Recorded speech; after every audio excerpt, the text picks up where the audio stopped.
Facebook. New friends, old friends, future friends. We did a video today. Hopefully y'all can hear us. Out in Pearland Mall, outside mall. What's it called? Town Center. Town Center. I live in Pearland. I don't even know. But it was a bit disturbing once again with black on black haters. So sad. And we need to get past this as black people. Because black people just choose to not support other black people. And it's sad. So in this case, I thought, well, what if I was approached by someone taking race out of it, saying that they're doing a video project and that they needed a response? How would I have responded? It was simple. The question was, who should pay on a first date? I mean, I would have just said, yeah, no problem. Sure, let me be on your video. But anyway, I know that black ladies are very particular about how they look on camera. So we did take that into consideration. Start targeting people that was more presentable, that looked like they were just off work, professional. Nobody. We appreciate the white community, the Indian community, the Hispanic community for coming together and helping our video be successful, especially the homosexual guy. His friend didn't want to be on camera, but he was giving us a couple things to talk about. So enough of the negativity. It was a success. Yes, it was. We did have some technical difficulties, but again, this is our first video. So while we were videoing a couple that was actually on a date on a patio at some bar and grill, my camera died. And then, thank God, KoKo over here had her camera in her purse, and we knew nothing about the setting. The interview after that was fast forwarded. Anyway, we did meet some awesome people.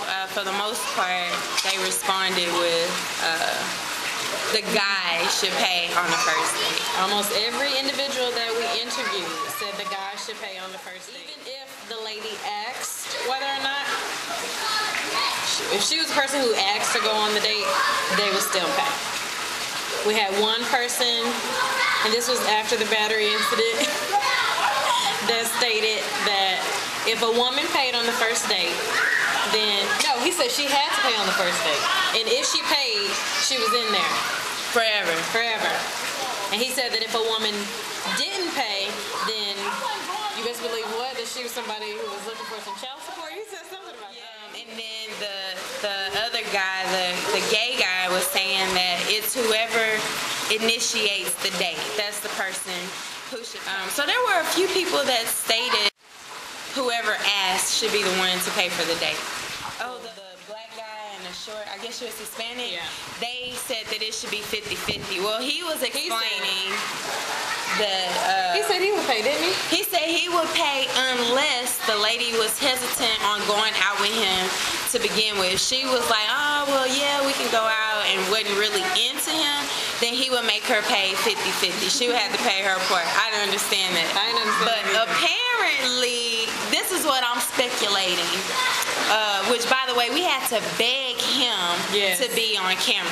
And pretty much we was like, look, we need some feedback from black people. And the girlfriend pretty much made him be on camera. But anyway, he said, I'm assuming that she had to pay her half on the first date because she was 100% in on his idea that it should be 50-50. And she kept looking at him for reassurance. What do you think? Who should pay on the first date? I think the guy should pay on the first date. Unless I was adamant about pursues a woman and he says, hey, can I take you out? Today may not be a good day. And he said, well, just let me know when you're ready. When I let him know that I'm ready, I'm still going on a presumption that this was his initial invitation. Right, correct. So on that first date, I am going to go prepared to pay just in case, but I would expect him to pay. If I'm persistent and like, hey, let's go meet for lunch, then I am assuming that I'm paying for the lunch because I'm asking. What about you? I don't know. I think I'm 50-50. 50-50? You will split a bill on a date? I will. I will. Well, I'm never splitting a bill on a date. I'm are the same. I can't say that even if he invited me or if I invited him, vice versa, whoever invited is the one. First group that we interviewed, the girl said that if he asked to pay or you're suggesting that you pay even your half, that's it. There won't be a second date. I agree with her. That if I'm that's petty, what you think about in a relationship then? If your man, you and your man went out and y'all living together, you're sharing bills, everything 50-50, you know, as far as the household, when you go on dates, is that also 50-50? No, once you're in a relationship, I mean, whoever pulls out their card first. I mean, if you're in a relationship and you're living together and the money is already combined, then it really doesn't matter who pays. Because, like we said before, your money should be together.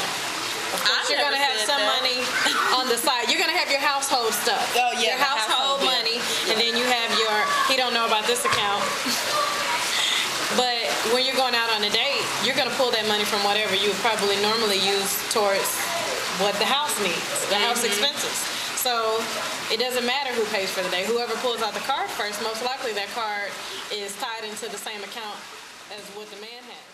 That is part of the reason why a lot of relationships fail, because in the beginning, the man is wooing her and paying for all the dates, taking her out, Googling different, oh, sorry, we're at the pool. So anyway, he's Googling these different restaurants to wine and dine, pulling out his credit card, paying all the time, and then when they're in a relationship, he tell her, you know, this shit is done. You're not getting anything else. You know, wherever you want to go, then that's what you paying for. Well, especially if you start off something, not saying that he has to or he's obligated because he started it off there. You're going to go with the assumption that if this fool don't pull out his card, I at least got my half. I at least have that. Several years ago, I went out on a date with this friend, and it was a first date, actually. He pulls out his credit card, and it said decline, didn't have enough cash. So I was like, okay. And I'm thinking, this broke MF-er. He told me, he said, look, this is a new card. I thought I activated it. It's not activated. Pay for it as soon as we leave the restaurant. Follow me to an ATM, and I will give you your money back. He gave me my money back plus like $20. So I don't know why I told that story, but it was a terrible feeling to know that you going out on a date with somebody that's been pursuing you and been wanting to go out, and then the last thing you expect is that he expects you to pay for the meal. Not this terrible thing, because I have paid for dates before, but it's because I asked, and I pretty much had to force myself to pay for it. So did that rub you the wrong way? Hell yeah, it did. Because he was pursuing me. No, not the one whose credit card declined. The ones where you actually paid for the date because you asked. No. And they did not offer to pay when you pulled out the card. No, I didn't even think about it because I already had in my mind that I was going to pay. So if I ask the person to go out on a lunch date, I'm already assuming that I'll be the one to pay. And if he pay, that's a plus. You know, then I'm like, well, let me tip. They're like, no, I got it. I'm like, okay. And I guess I can't give you a clear answer on how I would handle the situation because I don't go out on dates. And the majority of the ones that I have been on, he always paid. So it wasn't a matter of whether or not I was asking or what have you. They just... We have taken the courtship out of the process. And Ezra Washington, which is a comedian, he was our co-host at our first event at Metro Lounge. He also have a lot of scenarios and discussions on his page. And he does blog talk radio. He mentioned that a lot of women these days are very aggressive with their approach. That we're the ones that's pursuing guys more often. We're at a status where we can pay for more things than back in the day, and so we kind of taken the responsibility from the men of being a man. And to a certain degree, I agree with that. Yeah. I mean, electing to pay half up front, how would that make the guy feel? You know, that would almost make him feel like she don't need me anyway. That's another topic. That is another topic. That's another topic because depends on who he is taking out on a date. If he's taking out a housewife, well, somebody who doesn't have a job, I'm not even gonna call her a housewife. If he's taking out somebody who doesn't have a job and he knows that she's down on her luck or what have you, and regardless of who asks to go on the date, he may feel obligated to pay for that date because he knows the situation, her situation, and that may just be not something that she can pay for at the time, but so he's going to do that nice gesture in paying, but he's not probably going to want to pay for the next 50 dates and she never be able to contribute, and then that's where you run into that, well, what do you bring to the table? Well, that's where communication comes into play. Exactly. Because, he should let them know, look, I'm not going to be doing this all the time. I really enjoy your company. Maybe sometimes you can come over and